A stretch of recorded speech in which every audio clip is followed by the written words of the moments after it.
ಮದ್ದೂರಮ್ಮ ಜಾತ್ರೆ ಯಾಕೆ ಇಷ್ಟೊಂದು ಭರ್ಜರಿಯಾಗಿ ಸೆಲೆಬ್ರೇಟ್ ಮಾಡ್ತಾರೆ ಅಂತ ಗೊತ್ತಾ? ಬನ್ನಿ ವಿಡಿಯೋದಲ್ಲೇ ತಿಳಿದುಕೊಳ್ಳೋಣ. ನಮಸ್ಕಾರ ಬಾಸು, ನಾನ್ ನಿಮ್ ಟ್ರಾವೆಲ್ ಗೈ ಮುನಿ ಮಾತಾಡ್ತಾ ಇದ್ದೀನಿ.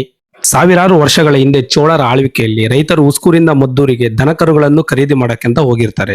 ವಾಪಸ್ ಬರುವಾಗ ರೈತರಿಗೆ ತುಂಬಾ ಸುಸ್ತಾಗಿರುತ್ತೆ. ಆದ್ದರಿಂದ ಪಕ್ಕದಲ್ಲಿರುವ ಕೊಳದ ಹತ್ತಿರ ವಿಶ್ರಾಂತಿ ಪಡೆದು ಆಗ ಮದ್ದೂರಮ್ಮ ತಾಯಿ ಕನಸಿನಲ್ಲಿ ಬಂದು ಆ ಕೊಳದಲ್ಲಿ 2 ವಿಗ್ರಹಗಳಿವೆ ಎಂದು ಹೇಳುತ್ತಾರೆ. ಅದನ್ನು ತೆಗೆದುಕೊಂಡು ಹೋಗಿ ಉಸ್ಕೂರಿನಲ್ಲಿ ಸ್ಥಾಪಿಸಿ ಎಂದು ಹೇಳುತ್ತಾಳೆ.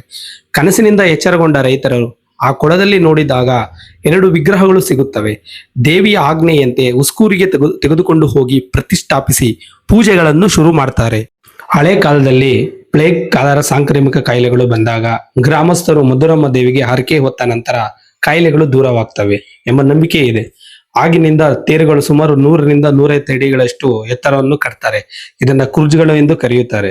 ಇಲ್ಲಿ ಭಾಗವಹಿಸುವ ಊರುಗಳು ನಾರಾಯಣಘಟ್ಟ, ದೊಡ್ಡನಾಗಮಂಗಲ, ರಾಮಸಾಗರ, ಕಗಲೀಪುರ, ಆರೋಹಳ್ಳಿ, ಸಿಂಗನ ಅಗ್ರಹಾರ, ಕೊಡತಿ, ಚೊಕ್ಕಸಂದ್ರ, ಸೂಲಿಗುಂಟೆ, ರಾಯಸಂದ್ರ, ಈಲಲ್ಲಿಗೆ, ಲಕ್ಷ್ಮೀನಾರಾಯಣಪುರ, ಘಟ್ಟಹಳ್ಳಿ, ಸಂಜೀವ್ ನಗರ ಮತ್ತು ಗುಲಿಮಂಗಲ ಊರು.